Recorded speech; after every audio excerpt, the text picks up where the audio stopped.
এ দেশ আমাকে যা দিবে আলহামদুলিল্লাহ, কিন্তু আমি আমার সব কিছু উজাড় করে এই দেশকে দেব। আমি বসে বসে বেকার ভাতা খাবো না। ফেনীতে একসময় একটা বেসরকারি মেডিকেল কলেজ ছিল, সম্ভবত পরে এটা বন্ধ হয়ে গিয়েছে। আমরা ঘোষণা দিয়েছি 18 কোটি মানুষের দেশে 64টি জেলার কোনো জেলা মেডিকেল কলেজ থেকে বঞ্চিত হবে না ইনশাআল্লাহ। আমরা বিশ্বাস করি তারা 12 তারিখ প্রথম ভোটটা দিবে। হা বিজয়ী হলে বাকি ভোটের মূল্যায়ন হবে, পরাজিত হলে বাকি ভোটেরও মূল্যায়ন হবে না। সুতরাং প্রথম ভোট কিসে হবে? মানে আজাদি, না মানে গুলামি। আজাদি না গুলামি, আজাদি না গুলামি।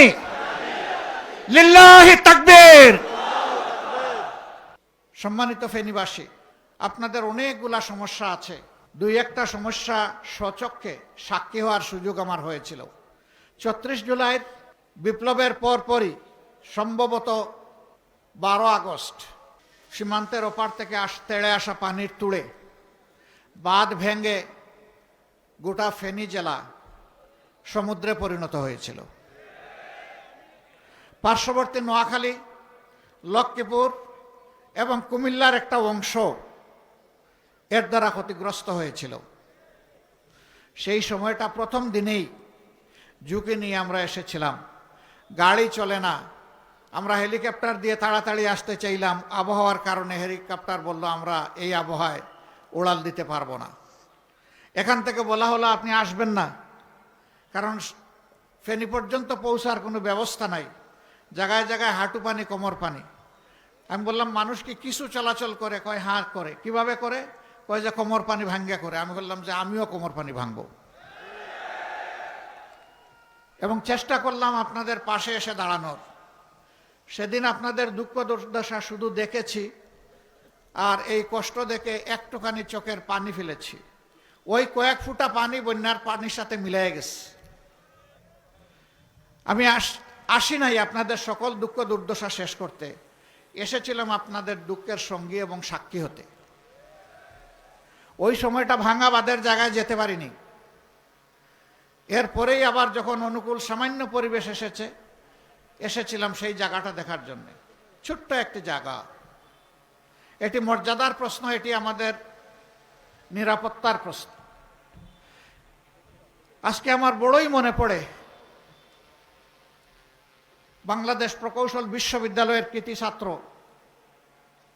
আবরার ফাহাদকে। এই ফেনী নদী নিয়ে দুটি কথা বলেছিল, এই জন্য তাকে জীবন দিতে হয়েছে। ফেনীবাসী, আবরার ফাহাদের রূহকে আপনাদের কাছে রেখে গেলাম। যতদিন ফেনী দুনিয়ায় বেঁচে থাকবে, আমার অনুরোধ থাকবে আপনারা আবরার ফাহিদকে আপনাদের কলিজায়, আপনাদের হৃদয়ে একটু জায়গা দিয়ে রাখবেন। সে আপনাদের কথা বলেছিল, সে দেশের ন্যায্য প্রাপ্যতার কথা বলেছিল। এই জন্য যারা আধিপত্যবাদের দূষর এবং যারা আধিপত্যবাদের দালাল, তারা তাকে সহ্য করতে পারে নাই। মহান রবের দরবারে দোয়া করে, আল্লাহ তুমি আবরার ফাহিদকে মুহাক্কিক শহীদ হিসাবে কবুল করো, এবং তার কবরের সাথে তোমার প্রিয় জান্নাতের একটি জানালা খুলে দাও। আরো 12 জন যারা শহীদ হয়েছে, তাদের কবরগুলাকে তোমার জান্নাতি নূরে তুমি প্লাবিত করে দাও। তাদের কবরগুলার সাথেও জান্নাতের দরজা জানালা খুলে দাও। তাদের সকলের আপনজনের অন্তরে তুমি প্রশান্তি নাজিল করো। আমরা যেন আজীবন তাদের প্রতি কৃতজ্ঞ থাকি, শ্রদ্ধার সাথে তাদেরকে অন্তরে ধারণ করতে পারি। আমাদেরকে শক্তি দাও। সম্মানিত ভাইয়েরা, এখানে লালপুলে ওভারপাস হওয়া দরকার, এটা বড় কোনো দাবি না। ফেনীতে একসময় একটা বেসরকারি মেডিকেল কলেজ ছিল, সম্ভবত পরে এটা বন্ধ হয়ে গিয়েছে। আবার চালু হয়েছে কিনা আমি জানি না, হয় নাই। আমরা ঘোষণা দিয়েছি 18 কোটি মানুষের দেশে 64টি জেলার কোনো জেলা মেডিকেল কলেজ থেকে বঞ্চিত হবে না ইনশাআল্লাহ, এবং এটি হবে সরকারি মেডিকেল কলেজ। অলরেডি 33টা জেলায় আছে, বাকি 31টা জেলা বাকি আছে। আল্লাহ তাআলা এই দেশবাসীর যদি সেবা করার সুযোগ আমাদেরকে দেন, ফেনী ইনশাল্লাহ তার পাওনা পেয়ে গর্বিত হবে। ফেনী বঞ্চিত হবে না। এর পাশাপাশি এও আমরা ঘোষণা করেছি, প্রত্যেকটি জেলা হেডকোয়ার্টারে বিশেষায়িত হাসপাতাল ক্রমান্বয়ে চালু করা হবে ইনশাআল্লাহ। সেই হাসপাতালের উপাদান তৈরি করার জন্যই মেডিকেল কলেজ প্রয়োজন। এখানে যে বাঁধটির কারণে আপনাদের দুঃখ, সেই বাঁধ এখনো নির্মাণ হয়নি। আল্লাহ যদি আমাদেরকে সেই সুযোগ দেন, আমরা জানি পার্শ্ববর্তী আমাদের প্রতিবেশী দেশের সাথে একটু এই ব্যাপারে ব্যাপার স্যাপার আছে, আমরা তাদেরকে শ্রদ্ধা করি, আশা করি তারাও আমাদেরকে শ্রদ্ধা করবে এবং তাদের সাথে আমরা ফ্রুটফুল ডায়ালগের মাধ্যমে আমরা এর শান্তিপূর্ণ সমাধান খুঁজে বের করবো ইনশাআল্লাহ। কারণ আমার দেশ রক্ষার অধিকার আমার, এই দায়িত্ব আমাকে নিতেই হবে। এই দায়িত্ব অগ্রাহ্য করে আমরা চলতে পারবো না। ফেনীতে মানসম্মত একটা স্টেডিয়াম নাই। আজকে আমরা যেখানে ল্যান্ড করলাম সেটা ফেনীর স্টেডিয়াম।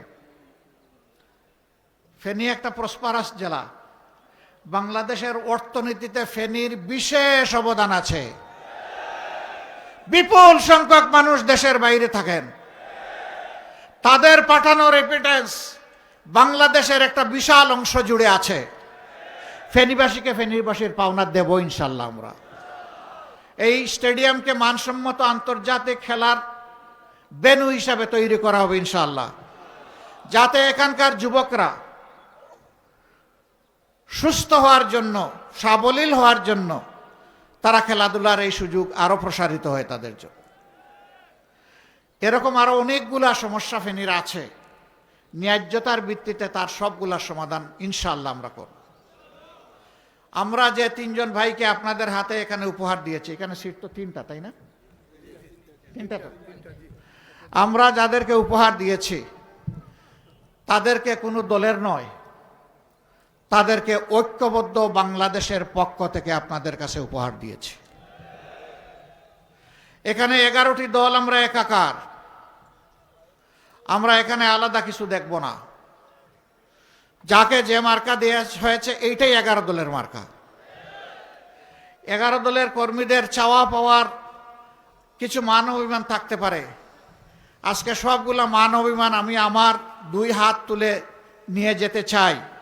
এখন থেকে আর কোনো মান অভিমান চলবে না। একদম মিলেমিশে একাকার হয়ে লড়াই করে আধিপত্যবাদের বিরুদ্ধে, দুর্নীতির বিরুদ্ধে, চাঁদাবাজির বিরুদ্ধে, মামলা বাণিজ্যের বিরুদ্ধে, মা বোনদের গায়ে হাত তোলার বিরুদ্ধে আজকে এই ভোটগুলা তুলে আনতে হবে ইনশাআল্লাহ। নতুন বাংলাদেশের পক্ষে আনতে হবে। যুব সমাজের প্রত্যাশার বাংলাদেশ গড়তে হবে। এই বাংলাদেশ যারা গড়তে অঙ্গীকারবদ্ধ, তাদের হাতেই আমরা 300 আসনে মার্কা তুলে দিয়েছি। সম্মানিত বন্ধুগণ, এই মার্কা হচ্ছে স্বাধীনতা রক্ষার মার্কা, বাংলাদেশের সার্বভৌমত্ব রক্ষার মার্কা, দেশকে সামনের দিকে এগিয়ে নিয়ে যাওয়ার মার্কা। এই মার্কার সাথে আপনারা সবাই আছেন। আপনারা থাকলে হয়ে যাবে। গোটা ফেনীকে একদম চাষ করে ফেলতে হবে, একটা মানুষও বাদ যাবে না। যারা দেশকে মানুষকে ভালোবাসে, আমরা বিশ্বাস করি, তারা 12 তারিখ প্রথম ভোটটা দিবে হা। হা বিজয়ী হলে বাকি ভোটের মূল্যায়ন হবে, হা পরাজিত হলে বাকি ভোটেরও মূল্যায়ন হবে না। সুতরাং প্রথম ভোট কিসে হবে? হা মানে আজাদি, না মানে গুলামি। আজাদি না গুলামি, আজাদি না গুলামি। লিল্লাহি তাকবীর। দ্বিতীয় ভোটটি হবে, আমি আগেই বলেছি, বাংলাদেশের স্বাধীনতা সার্বভৌমত্ব হেফাজতের পক্ষে, ন্যায় এবং ইনসাফের শাসন কায়েমের পক্ষে। এই বাংলাদেশে রাজার ছেলে রাজা হবে, মন্ত্রীর ছেলে মন্ত্রী হবে। সেই সংস্কৃতির ধারা আমরা পাল্টে দিতে চাই। রাজার ঘরে জন্ম নিলেই রাজা হওয়া যাবে না, মন্ত্রীর ঘরে জন্ম নিলেও মন্ত্রী হওয়া যাবে না। তার আপন যোগ্যতা যদি থাকে, সে কেবল এই কাজের জন্য নির্বাচিত হবে। আমরা এমন বাংলাদেশ চাই, একজন সাধারণ রিক্সা চালক ভাই তার সন্তানের মেধা বিকাশের মাধ্যমে একদিন যেন সেও এদেশের প্রধানমন্ত্রী হতে পারে। ওই বাংলাদেশটা আমরা গড়তে চাই। অতীতের বস্তা পচা রাজনীতি, যেটা ফ্যাসিবাদ উপহার দিয়েছে, এক না একতন্ত্র উপহার দিয়েছে, দুর্নীতিতে দেশকে চ্যাম্পিয়ন বানিয়েছে, ডুবিয়ে দিয়েছে, ওই রাজনীতিকে আমরা লাল কার্ড দেখাতে চাই। আপনারা প্রস্তুত? আলহামদুলিল্লাহ। আমাদের কাছে হিন্দু, মুসলমান, বৌদ্ধ, খ্রিস্টান সবাই সমান। এই আসমানের ছাদের নিচে আর এই জমিনের বিছানার উপরে বাংলাদেশে যারা বসবাস করবে আমরা তাদের সকলের সমান অধিকার নিশ্চিত করতে বদ্ধপরিকর। আপনারা আমাদের জন্য দোয়া করবেন, ইনশাল্লাহ এই কাজে আমরা এগিয়ে যাব, কেউ বাধা দিয়ে আমাদেরকে আটকাতে পারবেন না। বিভিন্ন জায়গায় আমরা মাথা গরম হালত দেখতে পাচ্ছি। শীতের দিনে মাথা গরম করলে চৈত্র মাসে কি করবেন আপনারা? একটু মাথাটা ঠান্ডা রাখেন, একটু জুলাই যোদ্ধাদেরকে সম্মান করুন, এতগুলা শহীদের প্রতি একটু শ্রদ্ধা প্রদর্শন করুন। আবাল বৃদ্ধ বনিতা জীবনের ঝুঁকি নিয়ে গুলির সামনে বুক পেতে যারা দিয়েছিল তাদেরকে একটু সম্মান করুন। সেই সম্মানটা করলে মাথা গরমের কোনো সুযোগ নেই।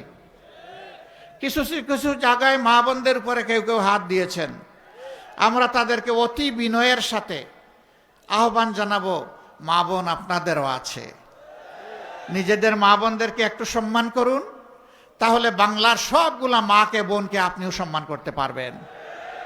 খবরদার মাদের সম্মান নিয়ে টান দেবেন না, আল্লাহর আরশ কেঁপে উঠবে। মাদের একটা দীর্ঘশ্বাস আপনাকে জ্বালিয়ে পুড়িয়ে ছাই করে দেবে। কারণ কোনো মানুষ দুনিয়ায় মায়ের পেট ছাড়া আসতে পারে নাই, দুইজন ছাড়া, হযরতে আদম আলাইহিস সালাম এবং হাওয়া আলাইহিস সালাম। ঈসা নবীর তার কোনো পিতা ছিলেন না, কিন্তু মা ছিলেন, হযরতে মরিয়ম আলাইহিস সালাম। বাকি সবাই মায়ের গর্ভে আমরা জন্ম নিয়েছি। এই মার বেইজ্জতি আমরা সহ্য করতে পারবো না। আমার ভাই রেজাউল করিম, আমার ভাই শহীদ শরীফ উসমান হাদি, কি দোষ ছিল তাদের? আবু সাইদের কি দোষ ছিল? যেই ছেলেটি দাবি আদায়ের জন্য রাস্তায় এসে বলেছিল, হয় আমার অধিকার দে, না হয় আমাকে একটা গুলি দে, ডানা পেতে বলেছিল বুকের ভিতরে তুমুল ঝড়, বুক পেতেছি গুলি কর। 1 2 3 গুলি করেছে। আবু সাইদ দৌড় দেয়নি, কারণ বীরেরা পালায় না,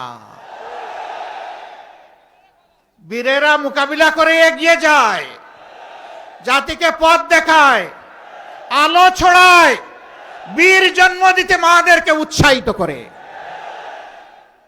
মহান প্রভুর দরবারে দোয়া করি, হে আল্লাহ, বাংলাদেশের মায়েদের পেটে সাধারণ সন্তান নয়, প্রত্যেকটি মায়ের গর্ভে তুমি বীর জন্ম দিয়ে দাও। এই বীরেরাই বাংলাদেশ গড়ে তুলবে ইনশাআল্লাহ। যুব সমাজ, আমরা বন্ধু তোমাদের হাতে বেকার ভাতা তুলে দিতে পারবো না। বেকার ভাতা তুলে দিয়ে তোমাদেরকে অপমানিত করতে চাই না।